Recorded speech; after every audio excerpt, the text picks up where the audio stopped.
Մեկ իրականացնում ենք սոցիոլոգիական հետազոտություններ, որը ներառում է ամբողջ հայ հասարակությունը, ամբողջ Հայաստանը, ներառելով բոլոր մարզերը,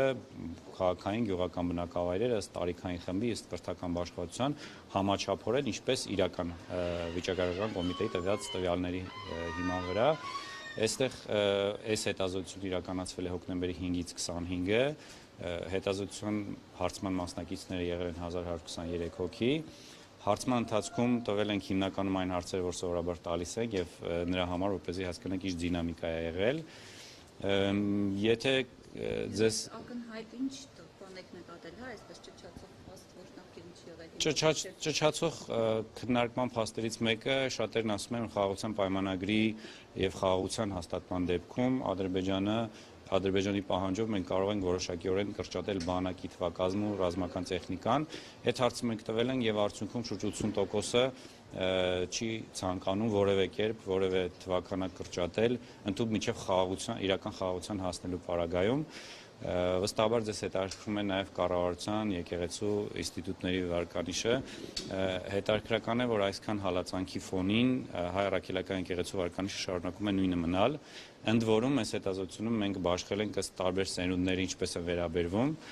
Գիտեք, Z սերունդ են կոչում այս պահին մինչև 28 տարեկաններին, 11-ից 28 տարեկաններին եւ պատկերացրեք, որ Z սերունդը ընդամենը 3.6%-ն է, որ դժգոհ է եկեղեցուց, մնացած ընդհանուր առմամբ գոհունակություն ունեն եւ փաստացի եկեղեցուց գոհունակությունը բավականին բարձր է, ինչպես որ սովորաբար լինում է, շուրջ 70 մինչև 70% է լինում, թե եկեղեցու, թե զինված ուժերի վարկանիշը բավականին բարձր է։ Կառավարության վարկանիշը շարունակում է նույնը մնալ, շատ մեծ տատանում չի եղել, քանի որ ամբողջ թվերը պետք է նաեւ մոտավորապես չի կարելի թիվ ասել։ Ընդհանուր առմամբ եկեղեցու կառավարության գործունեությունից բարձր գոհունակություն ունեն շուրջ 40%-ը, ինչը վերջին մի քանի ամսվա ընթացքում պլյուս մինուս այդ նույն մակարդակում է։ Ոստիկանությունից բավականին բարձր գոհունակություն կա, շուրջ 54.6%-ը բարձր է գնահատել եւ բարձր գոհունակություն ցուցաբերել ոստիկանության նկատմամբ։ Ես դες կարող եմ ասել ինձ համար բավականին զարմանալի փաստ, որ Թրամփի միջնորդությամբ խաղաղության պայմանագրի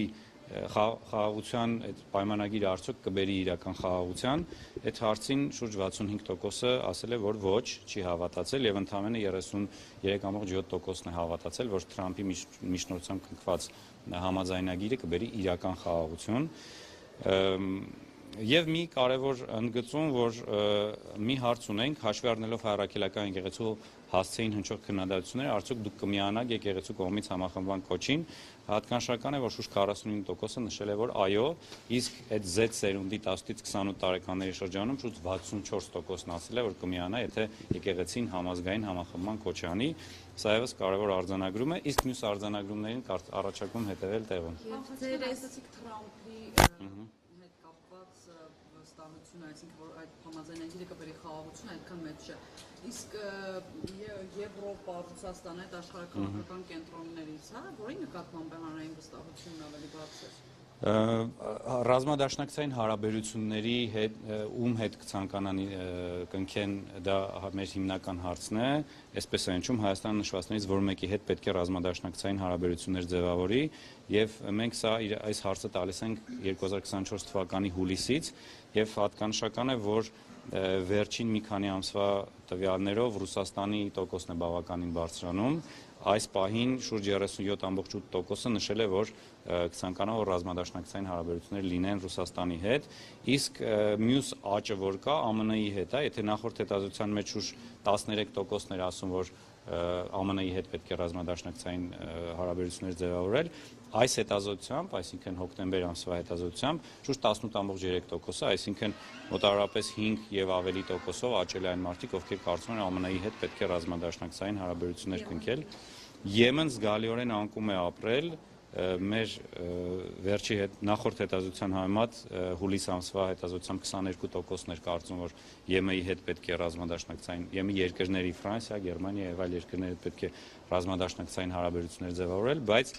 այս հետազոտության արդեն շուրջ 16%-ը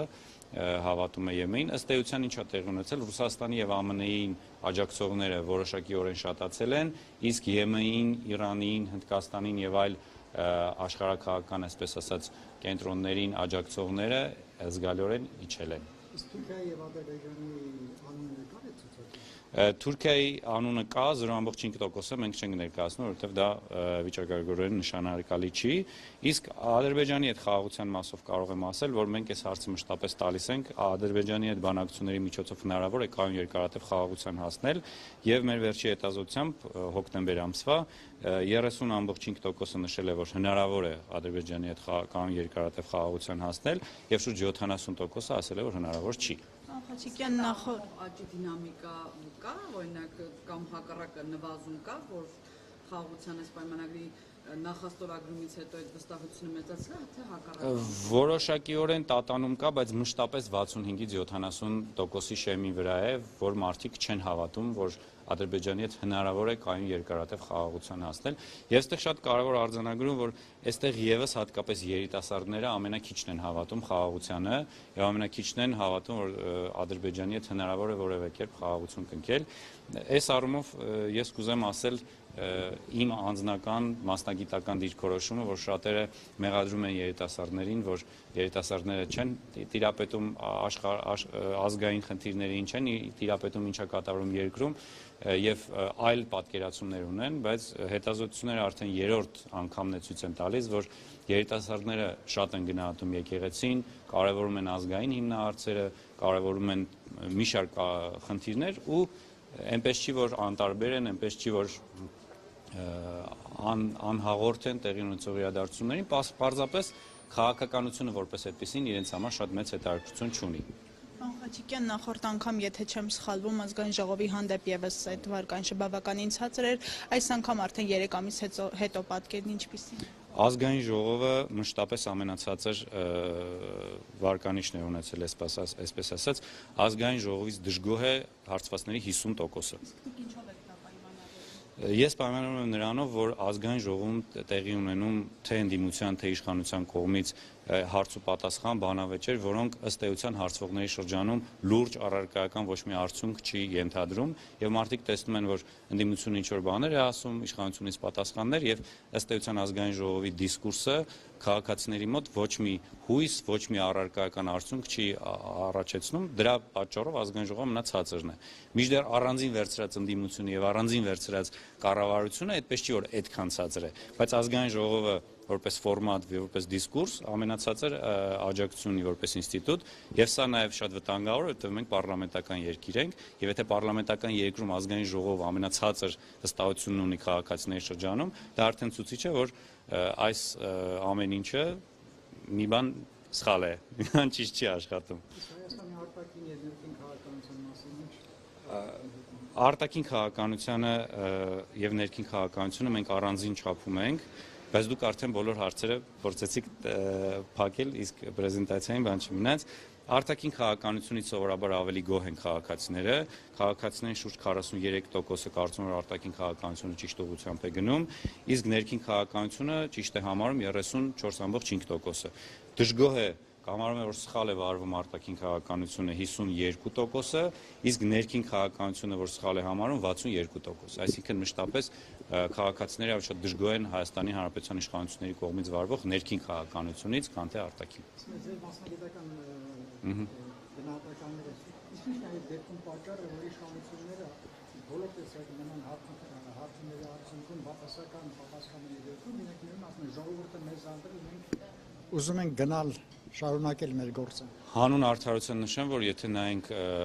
քաղաքական ուժերի վարկանիշները, ապա ընդհանուր առմամբ բոլոր հետազոտություններում երևում է, որ այս պայդրությամբ հարաբերական առաջատարը քաղաքացիական պայմանագիր կուսակցությունը, այո, իրանք ունեն հարաբերական ամենաբարձր վարկանիշը, մինչդեռ այլ հարց է տարբեր հետազոտություններով շուրջ 20-ից 23%,